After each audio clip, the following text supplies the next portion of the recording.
എൻ്റെ എണ്ണപ്പെട്ട മാലദ്വീപ്യൻ ദിവസത്തിലേക്ക് നിങ്ങൾക്ക് സ്വാഗതം. ഞാനൊരു 2.5 വർഷമായിട്ട് മാലദ്വീപ്സിലൊരു കുട്ടി ഐലൻഡിൽ ജോലി ചെയ്തുകൊണ്ടിരിക്കുകയാണ് കേട്ടോ. 2-3 ദിവസങ്ങൾക്ക് മുമ്പ് ഒരു റെസിഗ്നേഷൻ വെച്ചു. അപ്പോൾ അതിൻ്റേതായിട്ടുള്ള സ്ട്രെസ് എനിക്കുണ്ട്. ഞാൻ ചെയ്തുകൊണ്ടിരുന്ന ജോലിയിൽ നിന്ന് മാറി വേറൊരു അന്തരീക്ഷത്തിലേക്ക് പോവുകയാണ്. അപ്പം അതെങ്ങനെയെന്നുള്ളൊരാശങ്ക ഉള്ളിലുണ്ട്. ഈ അന്തരീക്ഷത്തിനെ വിട്ടു പോകുന്നതോ അങ്ങനെയൊന്നും എനിക്കില്ല.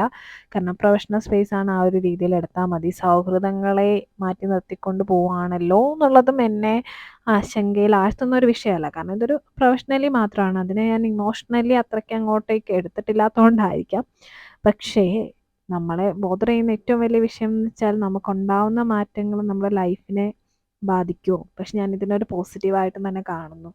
കറ നല്ലതാണ് എന്ന് പറയുന്ന പോലെ ജീവിതത്തിലെ മാറ്റങ്ങളും പലപ്പോഴും നല്ലതായിരിക്കാം. അപ്പം ഈ ഐലൻഡ് ലൈഫിനൊരു വിരസതയുണ്ട് ട്ടോ. ആവർത്തന വിരസത കണ്ട് കണ്ട് നമുക്കങ്ങ് ബോറടിക്കും. അപ്പം നമുക്ക് നോക്കാം ഇനി എങ്ങനെ ആയിരിക്കും എന്നുള്ളത്.